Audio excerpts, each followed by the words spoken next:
dari bisnis.com, Lembaga Manajemen Aset Negara LMAN telah menyetujui untuk membayarkan ganti kerugian untuk 211 bidang tanah yang dibebaskan pada Seksi 1 Tol Padang Pekanbaru. Tinggal menunggu proses dari Badan Pertanahan Negara (BPN). Wakil Gubernur Sumbar Audi Joinaldi mengatakan dana yang untuk pembayaran ganti rugi lahan yang disetujui LMAN itu sebanyak 155 miliar untuk 211 bidang tanah yang berada di Kabupaten Padang Pariaman.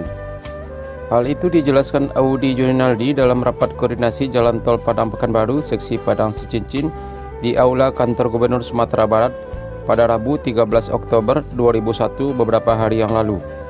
Rapat itu dihadiri sejumlah pemangku kebijakan seperti Wakil Gubernur Sumbar, Kantor Wilayah BPN Sumbar, Balai Pelaksana Jalan Nasional Sumbar, Pemkab Padang Pariaman, Utama Karya, serta camat dan wali negari yang wilayahnya dilewati jalan tol.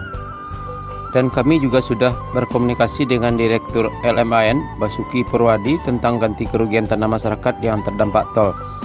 Dia akhirnya menyetujui anggaran itu, kata Joinaldi. Dengan telah adanya persetujuan dari LMAN, maka langkah selanjutnya kewenangan pencairan itu ada di BPN. Untuk itu, Wagub berharap BPN bisa bergerak cepat untuk mencairkan kompensasi bagi lahan sawah yang terdampak pembangunan tol. Jadi untuk lahan yang dokumennya lengkap dan diyakini clean dan clear, pembayaran harus dipercepat karena masyarakat pemilik lahan yang dokumennya telah lengkap sudah mulai bertanya-tanya kapan ganti kerugian akan dicairkan. Jelasnya lagi, Audi menduga alasan dari kondisi BPN yang membuat cukup lambatnya kinerja karena untuk melakukan pencairan dana rugi lahan itu butuh surat-surat yang benar-benar sah secara hukum. Saya lihat BPN lebih hati-hati dalam proses pencairan ganti kerugian itu karena sebelumnya pembayaran ganti rugi bidang lahan Taman Keragaman Hayati di Padang Pariaman masuk ke ranah hukum sebutnya.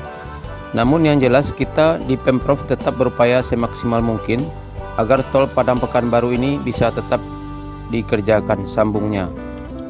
Wagub menyebut telah berkomunikasi juga dengan perwakilan Utama Karya dan Utama Karya memastikan pengerjaan jalan tol tersebut tetap berjalan. Dia menjelaskan sampai saat ini masih ada beberapa bidang tanah yang proses pembebasan lahannya belum selesai, diantaranya karena tumpang tindih kepemilikan. Tetapi prosesnya tetap berjalan melalui komunikasi tingkat kecamatan dan nagari, ucapnya.